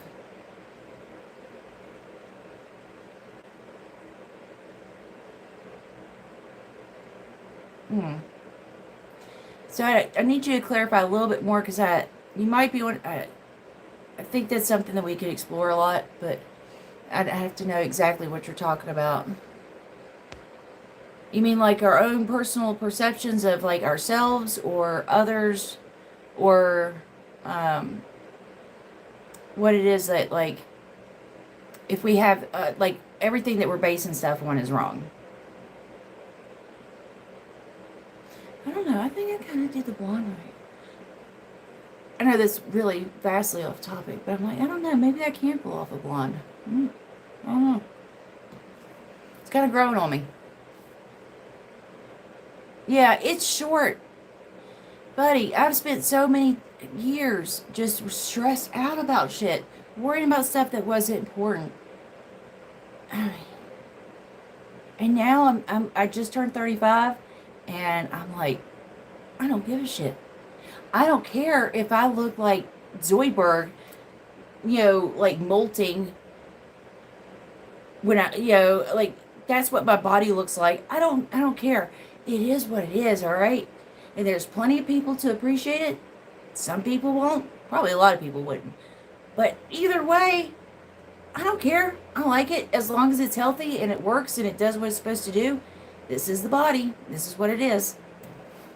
Same thing with anything else. It's like things change. You can fall in love with a face. You can fall in love with somebody's body. You can fall in love with their personality. But at the end of the day, all these things are constantly evolving and changing. So the person you fall in love with, it has to be somebody that's like, I don't know, that grows the same way that you do. You know what I mean? I don't know. I feel like I got a little off topic there. Oh God, at 40, y'all better watch out. I might need to be locked up at 40. Because at 35, I'm like, I don't give a shit. I don't care. I will dress in sweatpants. I will go there with my bald ass fucking mohawk hair to the store. It does not matter. I don't care. This is this is it, y'all. this is this is it. This is the shit show. This is everything. I'm putting it all out there. Good, bad, ugly, neurotic. It is what it is. Sometimes I cut my own hair and fuck it up. You know, I it's just what it is. But the thing is like I'm okay with that. I'm okay with the things like that I do that are a little fucked up. You know, maybe not ideal because there's so much more that I have than that. Like I'm not just limited to those things. And there's a lot that I have to offer. Just like everybody else, you know, especially when it comes to like friendship, dating, stuff like that. It's like I've never had a type. I've never had a type that's like these are the only people I'll be friends with. These are the only people that I'll date. No. I mean, I've dated tall. I've dated 6'5". I've dated 4'8". I have dated, you know, absolute skinny minis and big old thick boys. You know, it's about who I was faced with after my grandma died. I was like, there's two options here. I could take the Joker route where absolutely nothing means anything and you could just do whatever you want, which I felt like was going to lead to a path of absolute destruction. Or you could choose to find meaning in the meaningless. Like, yeah, it does. I mean, at the end of the day, yeah, it all kind of is pointless. But I choose to find a certain type of meaning in life. That's what I choose to follow because if not, I don't want to be the alternative. The alternative is not something I want to be. Absolutely, I would have a lot of regrets and problems with that kind of lifestyle.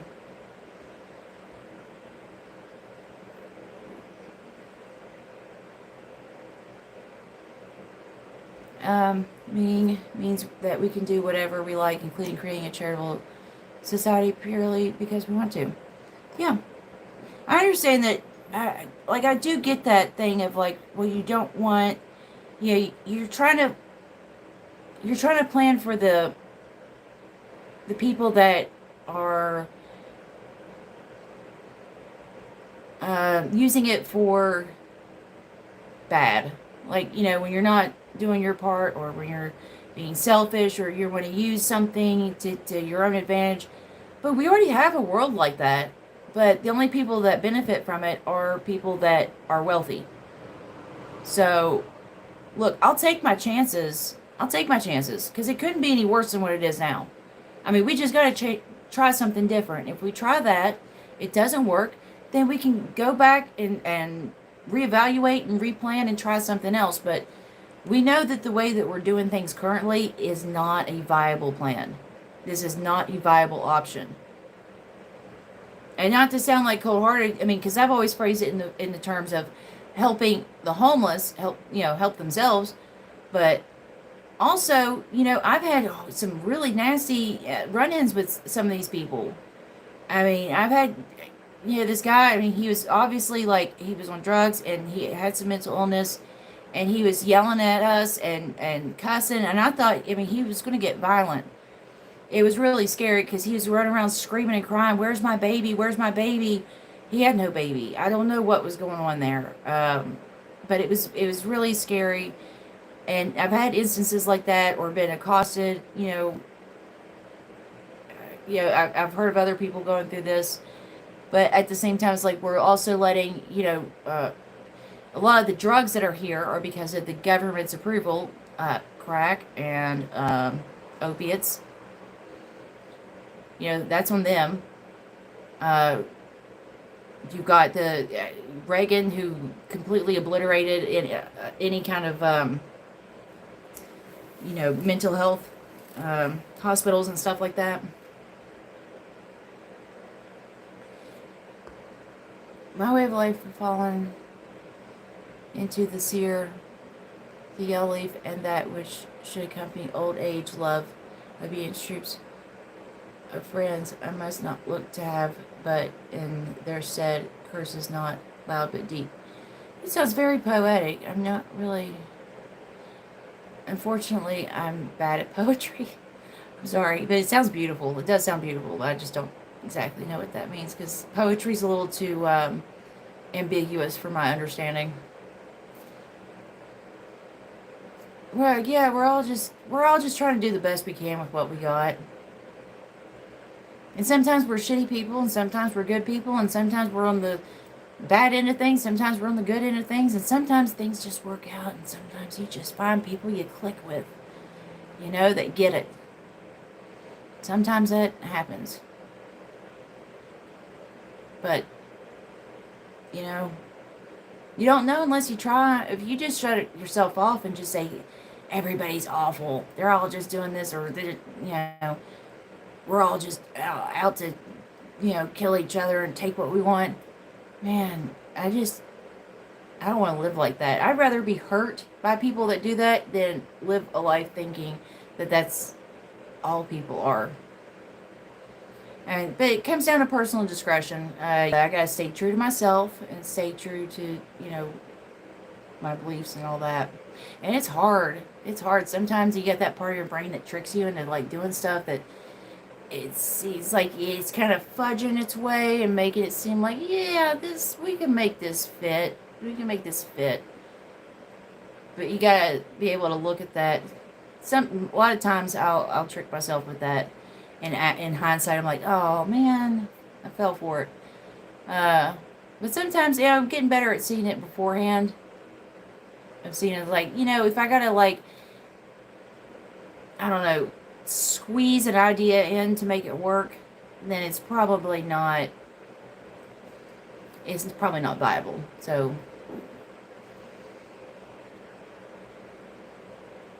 down the right word. Oh gosh. Yeah, that's kind of like why I like Doctor Who, because it's like that's kind of what we experience over our lifetimes. Like we have all these different, versions of ourselves. I mean, we aren't the same person that we were when we were 2 or when we were 6 or 10 or 15 or 25. Like we all change, but there's also some of those underlying things that are the same. So it's like I'm 35, but there's some things from my previous selves that I've brought along the way, like the best of all of them. Mostly the good of all of them. Some of them are some bad habits I've tacked on along the way, but for the most part, I love my news. I love watching, like, growing up. I love to read. Watch court trials and stuff like that, and I still do stuff. I still do things like that. I was very conscious of others when I was a kid. Like, I tried to make sure that, we be considerate of other people, even when they're different or, or anything like that. It's like, other people are different, but they're also the same. So, don't treat people different because they look or act a certain way. But there's things that I've carried with me, and then there's some things that I've like, oh, that there's no use for that. There's no use to carry like self-doubt to a certain degree. It's like to sit there and just like assume that everything I'm doing or saying or looking, it's like that's wrong. There's no, what's the point of that? To always constantly doubt myself. There's a good, healthy amount of skepticism I should have, which I try to maintain, but, just sitting there just hating on yourself for no reason, well, that's just, what's the point of that? Etc. Addicts should never blame the government. No, but they did introduce those drugs. You can't deny that. They literally introduced those drugs. into certain communities in order to devastate it, for sure. But if you want to quit, I mean, that's one of the things is like, you have to recognize the pawn that you've been in their game. You've got to recognize, and knowing how far the opiate epidemic went, like I was a kid. I was a actual kid when they put me on that stuff. I was like 11 or 12. But they didn't tell us about dependency versus addiction or anything like that. All I knew was, shit, I'm 18 and I need this stuff now. Not I want it, it made me feel good. It was I need this now. I need it now. Which sucks because being prescribed that at, I was probably, I mean, we'll just go ahead and say 12 because I was either like almost 12 or barely 12, but we'll just say 12. What choice did I have? I didn't know like to ask questions or anything. It was just a thing that happened. Now, as an adult, I can understand things a lot better, but as a kid, and so many of these people overdose and die without ever knowing that. Money for these corporations. Yeah. Like after they did what they did to all these people, knowingly lying to them and stuff. It's like, why would I want to continue doing that? I want to quit. I don't want, they don't want them having any more of my money. I already gave them too much of my money in my life. Well, so who put powdered cocaine into the white suburbs? I forget the name, but you can look it up. There was a guy, and he was he with Nixon? I want to say he was with the Nixon administration. But he said, he went out there and he said that they knowingly distributed and criminalized marijuana and crack cocaine in order to, it was a war on the hippies and a war on the black community by the crack epidemic. And they made a bunch of money off of it to fund wars and stuff like that. So it was like, hey, we get to get rid of some of our enemies. We get to make some money. It's a win-win. And they do it to communities that people generally don't care about. Like, back then, like, black community. And nobody, I mean, who gives a shit what happens to Appalachia, right? I mean, nobody likes us. We're the butt of all the jokes. Who gives a shit if thousands of people overdose on drugs? Who gives a shit? Nobody cares. And it's not like these companies have ever had to pay a price for it. So, why care? They're just a bunch of fill in the blank of whatever propaganda you heard. A bunch of racists or a bunch of inbred cannibalistic rednecks. Yeah. And so it's really easy not to care about people. But when you don't care about those people, guess what happens next? It finds its way into your community. I mean, like crack was like introduced into the black community, but do you think that only black people have died from that? Because no, it expands. I mean, you saw the same thing with the opiates. Nobody gave a shit how many people were dying from the opiate epidemic until a few actors killed themselves with it. It wasn't until what's that guy he was like in Patch Adams, I don't know, older white guy, and then Heath Ledger. It's like, oh no, now all the middle class and wealthy white people are dying from it. We just thought it was the poor's before, but now it's in our community. Ugh. Now they give a shit. While still not giving a shit what happens to people around here. It's fucked up.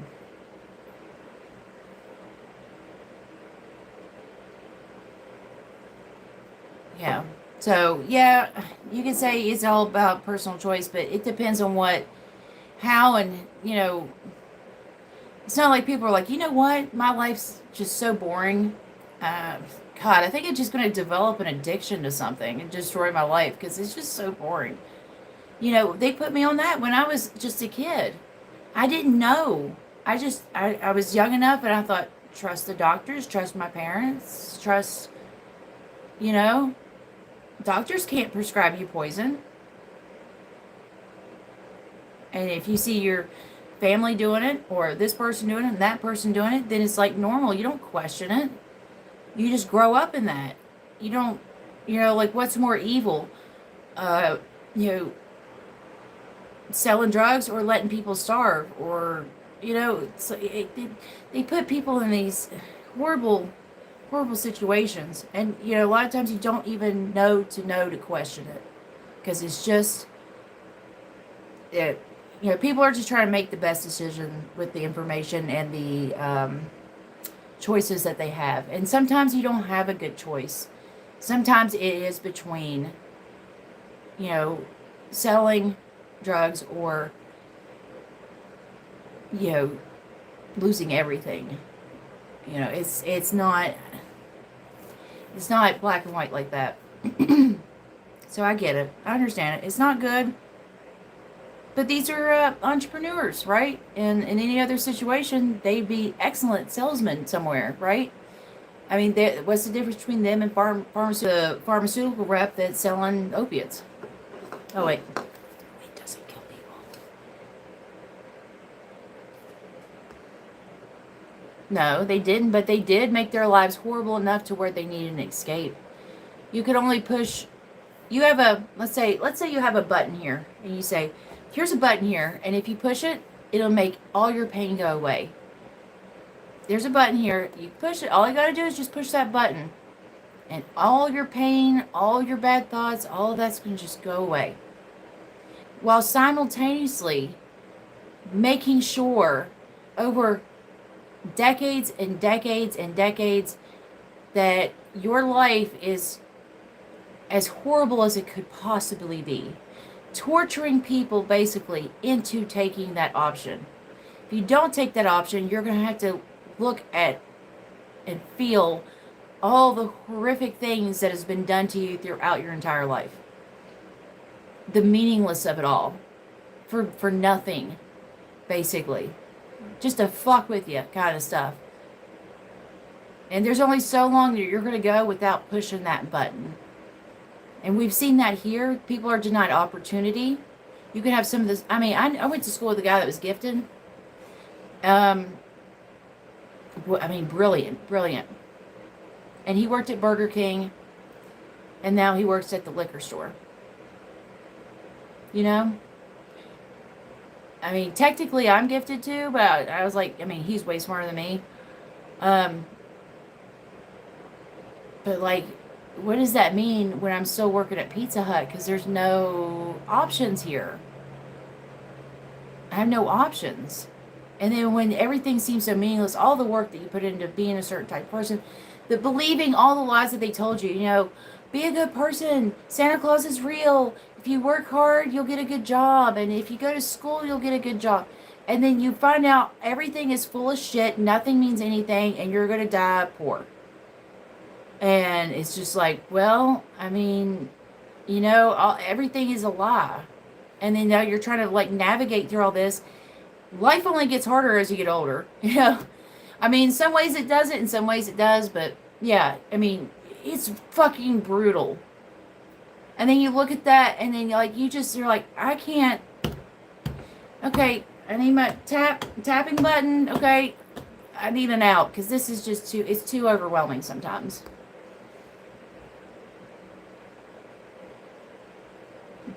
You don't know. I mean, because that's the thing. You don't know. You just do whatever it is to just make it stop. You just do whatever it is that you can to make it stop. So, I get why people do what they do when it comes to like drug addiction. I've been there. I mean, I smoke cigarettes. I understand. Out of everything I've quit, that definitely was the hardest one. And I've quit them a few times. But man, that's a rough one. Because I'm like, fuck off. I've already quit everything else. Just let me have my one vice. But, it just sucks. Man, it's just about empathy. I'm not saying that everybody's right or everybody's wrong. I'm not saying just because you're on crack that makes you a saint. Or because you've had a drug addiction or... If you live in poverty, it doesn't make you a nice person. Does not. You can still be a really shitty person and be in poverty. You can. But I will not let this world steal that from me. Everything that I've had so much stolen from me, physically, mentally, emotionally, that's one thing I'm like, no, no, no, no, no. This is where I draw the line. You don't get to take this part of me. You don't get to take the caring part of me. You don't get to make me jaded. You don't get to make me an asshole. You don't get to make me into a fucking hedge fund owner, operator. No. I get to keep this, and I'll give this to no one. This is mine. No one gets to take that.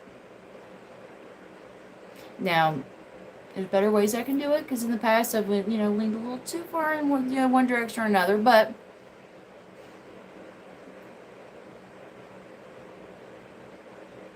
no, that's not what I'm saying. They did it as a means to take down that community. Were denied opportunities and things like that. Tried in different ways. Economically, everything has not favored them. They were not treated the same way. And then, on top of that, they say, here's generations of pain that we've inflicted on your community, but also here's your little button here that you can push whenever you want to just shut all that off. And they've done that, I wouldn't say like to the same degree, but they've done similar to Appalachia, where it's like you're denied economic opportunity, you're held to a different standard. Like there's some overlapping similarities. It's not exactly the same, of course, but they will overlap that with other communities that they think that nobody else cares about. So they've done a very good job of making sure that they've convinced everybody that we're all evil and horrible here. And so nobody gives a shit when bad things happen. Kind of like what they did with the black community. It's like, well, they know how the blacks are, this, that, and they'll pawn all this stuff on them. It's like, well, actually, that was based on laws that, it's all fucked up. Anyway, no, they didn't give them that to help them. They gave it to be the final, blow. No pun intended. They would do that to further destroy those communities while raising money off of them. It's about extracting wealth. They are extracting wealth, just like they have to keep us down here, deny us opportunities, keep us on drugs and all this other stuff, so they can extract wealth from us, so they can get people to go into the coal mines or kill people overseas in a war over oil or something. That's how they do it. They have to completely devastate you, and then they can rip something away from you because you're too busy doing with this or that, and they just take your wealth. They take your wealth. And that's it. I mean, you can look into it. The Iran-Contra, crack cocaine, black communities, look into it, because I cannot remember his name, and if you want to, I can do a whole video where I can talk about this stuff, but that is definitely a factor of it.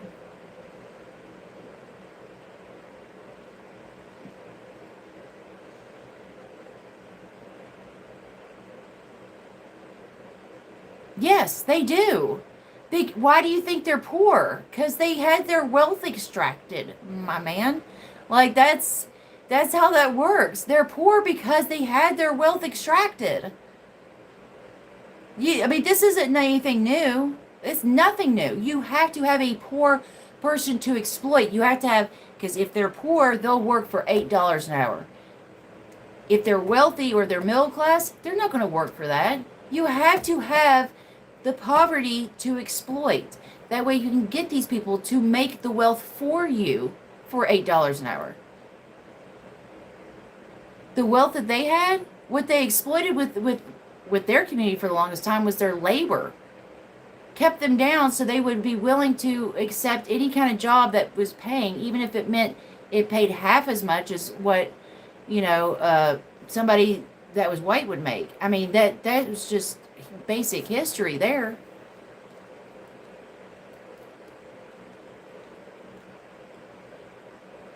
Yeah, I mean, we're not even taught about that. That's a good point, Michael. Nobody gets taught about our economics. I don't care where you're from. I mean, unless you're going to some private school that costs 50 grand a year, maybe there, but they ain't teaching it in public schools, that's for sure. They're not teaching you how to do your taxes or any of that shit. I mean, we're all left out on that one, which is stupid because the IRS is like, we know how much you owe. And we're like, well, how much do we owe? And they're like, you figure it out. It's just a joke. Well, you see. I mean, you'll figure it out. And if you're wrong, you'll go to jail. Like, what? Just tell me how much I owe. Just tell me how much I fucking owe. But no, they're like, you figure it out. You figure it out. It's so stupid. You figure it out. Silly shit. That was bombed and burnt and destroyed. So even when, you do have people in the black community that have strived to do these things and have, achieved so much, and all it takes is like just a mob of ignorant people come through and just like destroy it all. That's just the way that the world has worked so far, and it shouldn't work that way. I mean, I ain't got nothing burning out in my yard because I'm white here. I've never had anybody come through and say, she's getting a little uppity for her wage. I've never. That's not a thing I've had to go through, and it's just like it's shitty that there's people that had to go through that, and still to a certain degree go through that. It's just. If I wouldn't want to be treated that way, I wouldn't want anybody else to be treated that way. And I know that there's been a lot of things that have happened over the course of history that have treated some people a certain way and other people another way. With that. Yeah. Oh, let me turn the light off so y'all don't have a seizure. Let's see, what were you saying? So what do you say to all those black rappers that boast about the wealth? Did you ever sell and crack? Yeah. I mean, look, some of that stuff is true, some of it's not. You know what I'm saying? Some people will rap about stuff that they've never done. Now, if they have, I don't think, at no point are they trying to glorify it. But it's more of a, this is what I had to do, not what I wanted to do. Like, if you ask those people, I would say the majority, if not all of them, would say, I would never wish that on somebody else. I would never wish anybody else to have to do that in order to survive.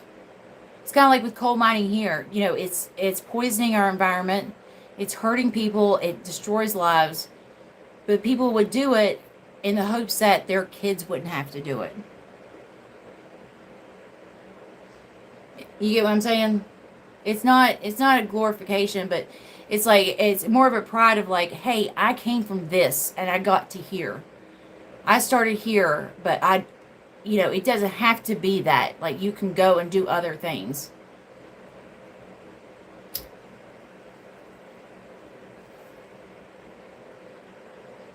Because I've seen plenty of interviews where these, rappers are asked about it.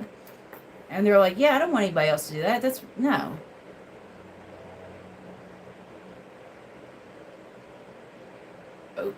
Yeah, okay. Well, I feel like we're not having a really good back and forth here. I mean, if you want to, look, I do appreciate the conversation. I appreciate the back and forth here. But at the same time, I can't say anything without you. I mean, you gotta give something a little bit here. A little bit of your information, something.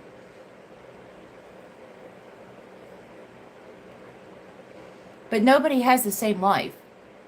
That sometimes you are given a rare opportunity.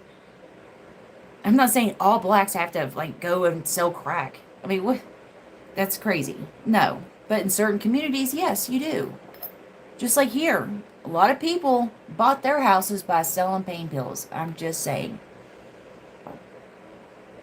A lot of people.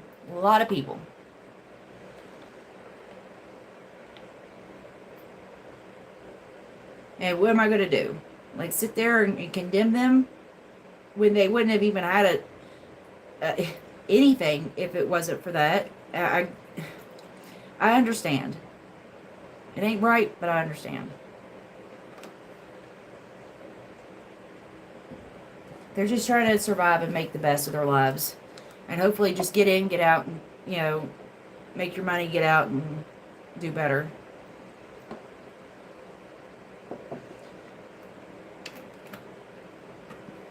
It's just, life's fucking tough, man.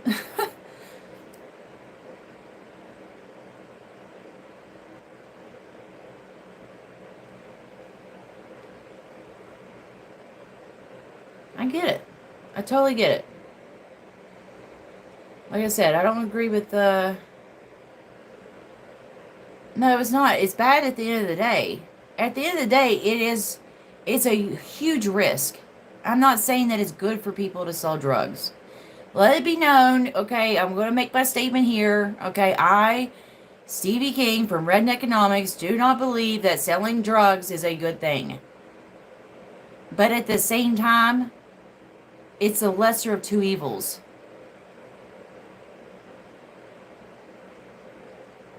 Sometimes a bad choice is still the best choice you can make.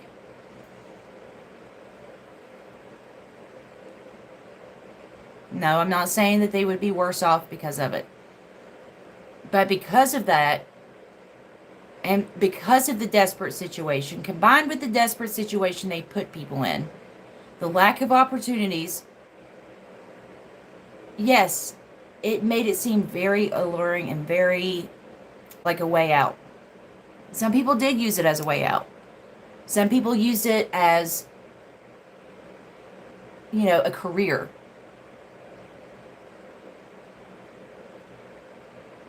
But no.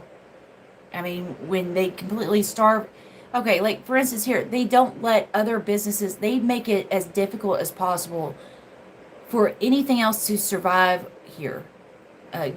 Business-wise. So, when you're graduating high school, you have a choice to make.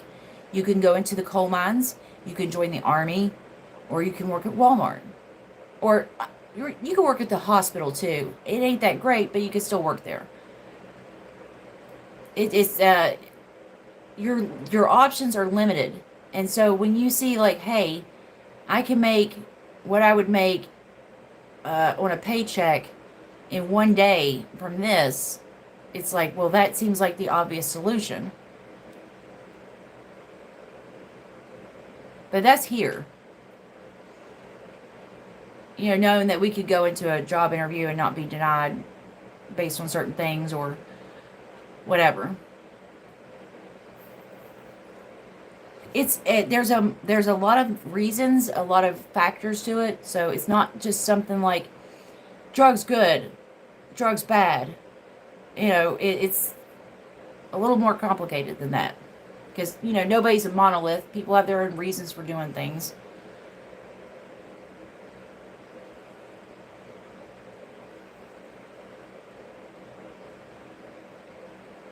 I have not even heard of that one. What's that about? Winter's Bone? But I'm just saying, like, left to their own devices, the black community is going to be fine. We don't have to help them. Just stop hurting them. Like with what you see with other communities. I mean, we see with Appalachia, what you see with, just stop. Just leave them alone. Indigenous people, like, just leave them alone. Let them do what they need to do. They'll be all right. Main thing is just stop fucking people over.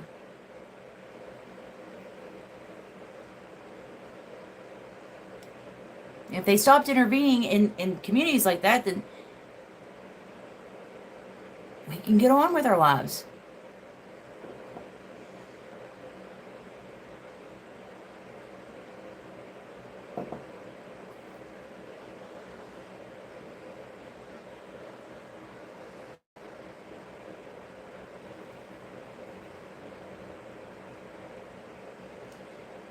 Okay, well, here's the thing.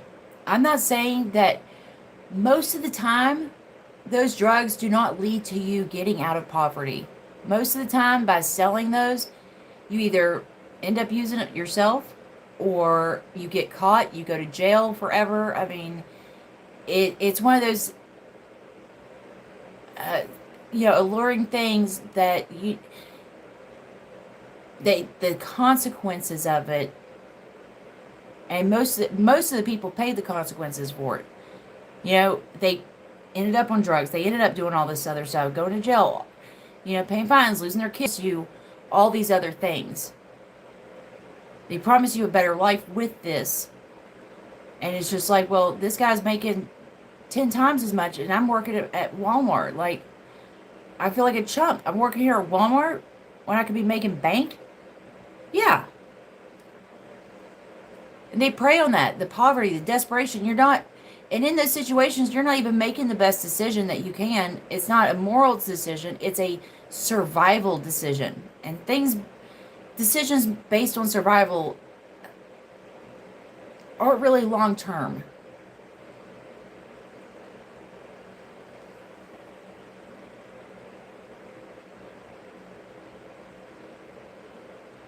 Yeah. Bumfuck Ann is trying to raise a couple of her younger siblings. Mom's mentally ill. Dad's got killed by meth cooks. She has to prove his death in order for her to receive benefits.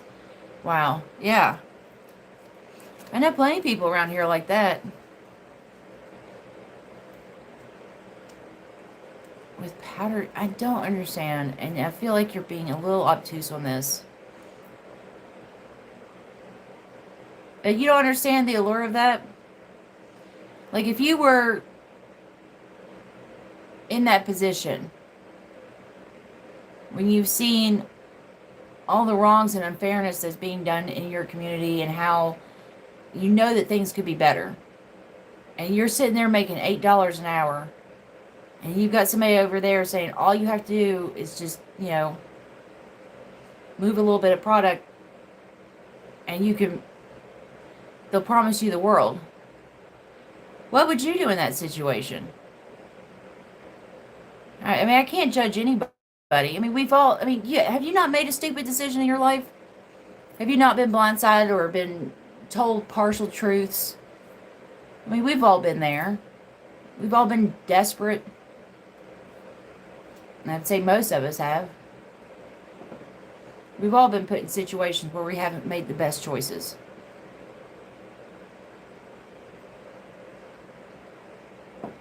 That's why I don't really fault anybody too much for the choices they make.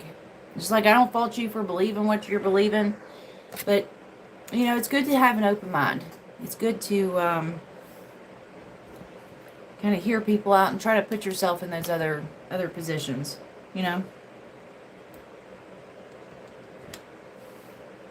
It's good to do that. Because it's not good either to completely, close yourself off and just think that, people deserve everything they get, because, we all do stupid shit. And sometimes we're just forced into that, where it's like, well, this is the least stupid thing I could do in this situation, But that's just how I see things, and if you see things differently, I mean, you're more than welcome to either watch or learn or, push back on the stuff I'm saying. That's fine. But that's just not, I don't know. It seems like we're coming at this from two different perspectives here. You could understand somebody's reasoning for doing things without totally agreeing with it.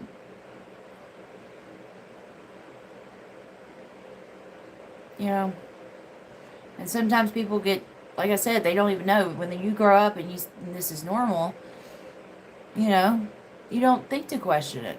I mean, when I was growing up, everybody had Lortab or something in their cabinets. Yeah, it was just, that was normal. You didn't question it. The doctors gave it to you. You didn't question it. Your parents said it was okay to take. You didn't question it. And then years later, you find out, oh, I should have. I should have been, we all should have been questioning this stuff. But choices are made. But, you kind of have to grow from that. But anyway, it's going on over 2 hours. I'm going to go ahead and cut this because it's probably 2 o'clock in the morning or something like that. It was a good debate. I wouldn't even say debate. It was a good conversation. I hate saying debate because I'm not debating you. I want to have a good conversation of, like, let's get to the root of this kind of.